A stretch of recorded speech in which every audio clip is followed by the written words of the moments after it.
తెనాలి నియోజకవర్గంలో వైఎస్ఆర్సీపీ ఎన్నికల ప్రచారంలో దూసుకుపోతా ఉంది. ముఖ్యంగా వైఎస్ఆర్సీపీ ఎమ్మెల్యే అభ్యర్థి అన్నాబత్తుని శివకుమార్ వైపు ప్రచారం నిర్వహిస్తూ ఉంటే ఆయన కుటుంబ సభ్యులు కూడా పెద్ద ఎత్తున ప్రచారం నిర్వహిస్తూ ఉన్నారు. ఇందుకు సంబంధించి దాదాపుగా నెల రోజుల పాటు కూడా ఎమ్మెల్యే అన్నాబత్తుని శివకుమార్ పెద్ద కుమారుడు అన్నాబత్తుని సత్యనారాయణ చౌదరి ఇటు రూరల్ గ్రామాల్లో కానివ్వండి, ఇటు పట్టణ వార్డుల్లో కానివ్వండి విస్తృతంగా ఎన్నికల ప్రచారం నిర్వహిస్తూ ఉన్నారు. అన్ని ప్రాంతాల్లో ఆయన ప్రచారం చేపడతా ఉన్నారు. ఈ సందర్భంగా పెద్ద సంఖ్యలో ప్రజలందరూ కూడా తరలివస్తూ ఆయన ప్రచారంలో పాల్గొంటున్నారు. ఇటు పార్టీ శ్రేణులతో పాటు కార్యకర్తలు కూడా పెద్ద ఎత్తున అన్నాబత్తుని సత్యనారాయణ చౌదరి ప్రచారంలో పాల్గొంటా కూడా తమ సంపూర్ణ మద్దతు అయితే తెలియజేస్తున్నారు. ఇందుకు సంబంధించి కూడా అసలు ప్రచారం ఎట్లా జరుగుతూ ఉంది, ఇటు తెనాలి పట్టణంతో పాటు రూరల్ గ్రామాల్లో నిర్వహిస్తున్నటువంటి ప్రచారం ఎట్లా జరుగుతూ ఉంది, వైఎస్ఆర్సీపీకి ప్రజలు ఏ విధంగా మద్దతు తెలుపుతున్నారనేది సత్యనారాయణ చౌదరి గారితో మాట్లాడే ప్రయత్నం చేద్దాం. సార్, దాదాపు నెల రోజులకు పైగా మీరు గ్రామాలు కానివ్వండి, టౌన్లో కూడా ఎన్నికల ప్రచారం నిర్వహిస్తూ ఉన్నారు. ప్రజల నుంచి మీరు వెళ్ళిన ప్రతి చోట ప్రజల నుంచి స్పందన ఎట్లా ఉంది?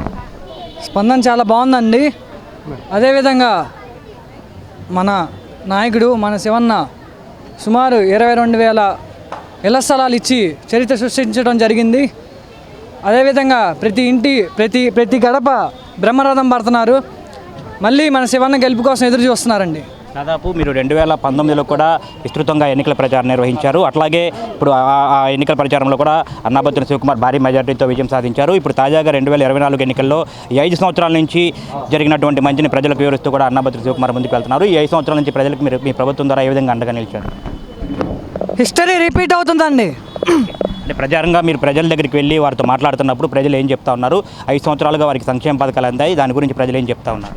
ప్రతి ఒక్కళ్ళు కూడా ప్రతి ఇంటికి సంక్షేమం ఇవ్వడం జరిగింది. అర్హత కలిగిన ప్రతి ఒక్కరికి సంక్షేమం ఇవ్వడం జరిగింది. అలానే మళ్ళీ 10 సంవత్సరాలు మాయమైపోయిన వ్యక్తి 5 నెలలకు ముందు వచ్చి అబద్ధపు మాటలు అబద్ధపు హామీలు ఇవ్వడం జరుగుతుంది.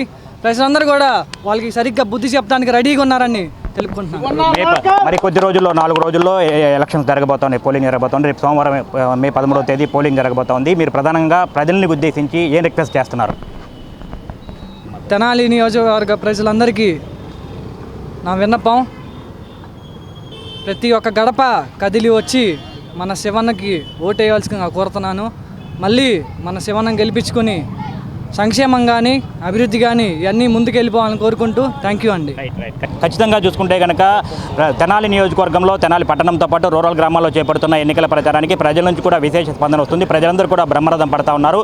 మరోసారి వైఎస్ఆర్ కాంగ్రెస్ పార్టీ ప్రభుత్వాన్ని కూడా ఆశీర్వదించే విధంగా అయితే ప్రజలు మద్దతు తెలుపుతున్నారని చెప్తున్నారు. ముఖ్యంగా చూసుకుంటే 5 సంవత్సరాల నుంచి కూడా ప్రతి ఇంటికి సంక్షేమం ఇచ్చారు. 27,000 మందికి ఇళ్ల స్థలాలు ఇచ్చారు. అన్ని వర్గాల ప్రజలకు సంక్షేమం ఇచ్చారని చెప్తా ఉన్నారు. ప్రజల నుంచి స్పందన ఎట్లా ఉంది? వారు మీరు వెళ్ళినప్పుడు ఆ సంక్షేమ పథకాల నుంచి ప్రజలు ఏం చెప్తున్నారు సార్? ప్రజలందరూ కూడా చాలా బాగా స్పందనగా ఉందండి. అదేవిధంగా కరోనా టైంలో కూడా లేని వ్యక్తి ఇప్పుడు వచ్చి తిరగటం జరుగుతుంది. ప్రజలందరూ కూడా వాళ్ళని ఏ విధంగా అంటున్నారు మన అందరు చూస్తున్నాము. మళ్ళీ మన శివన్న గెలుపు కోసం అందరూ సిద్ధంగా ఉన్నారని కోరుకుంటూ, అదేవిధంగా రేపు సోమవారం జరిగిపోయే ఎలక్షన్స్లో మళ్ళీ మన 2 ఓట్లు ఖచ్చితంగా ఫ్యాన్కి వేసి మన శివన్నను గెలిపించుకోవాల్సిగా కోరుతున్నాను. ఈ ఉత్సాహం చూస్తుంటే కొత్తలాడే మా తెనాలి నియోజకవర్గ ప్రజల సెగకి బాక్సులు బద్దలవటం ఖాయం అంటూ తెలియజేసుకుంటున్నాను. ఖచ్చితంగా చూసుకుంటే కనుక తెనాలి పట్టణంతో పాటు రూరల్ గ్రామాల్లో చేపడుతున్న ఎన్నికల ప్రచారానికి ప్రజల నుంచి కూడా విశేష స్పందన వస్తుందని చెప్పిన కూడా సత్యనారాయణ చౌదరి గారు చెప్తా ఉన్నారు. 5 సంవత్సరాల పాటు ప్రభుత్వం అందించిన సంక్షేమ పథకాలు ప్రజలందరూ కూడా ఎంతో సంతోషంగా ఉన్నారు. ప్రజలందరికీ కూడా మరి సంక్షేమ పాలన కొనసాగాలంటే మరోసారి వైఎస్ఆర్సీపీ ప్రభుత్వాన్ని ఆశీర్వదించేందుకు కూడా ప్రజలందరూ సిద్ధంగా ఉన్నట్లు కూడా సత్యనారాయణ చౌదరి చెప్తా ఉన్నారు. రేపు సోమవారం మే 13వ తేదీ జరిగిన ఎన్నికల్లో ఫ్యాను గుర్తుకు ఓటు వేసి ఎమ్మెల్యే అన్నాబత్తుని శివకుమార్ను భారీ మెజారిటీతో మరోసారి గెలిపించేందుకు కూడా ప్రజలందరూ కూడా సిద్ధంగా ఉన్నట్లు కూడా సత్యనారాయణ చౌదరి చెప్తా ఉన్నారు. పరిస్థితి కెమెరామెన్ భాస్కర్తో గోపిచంద్, ఎస్ న్యూస్.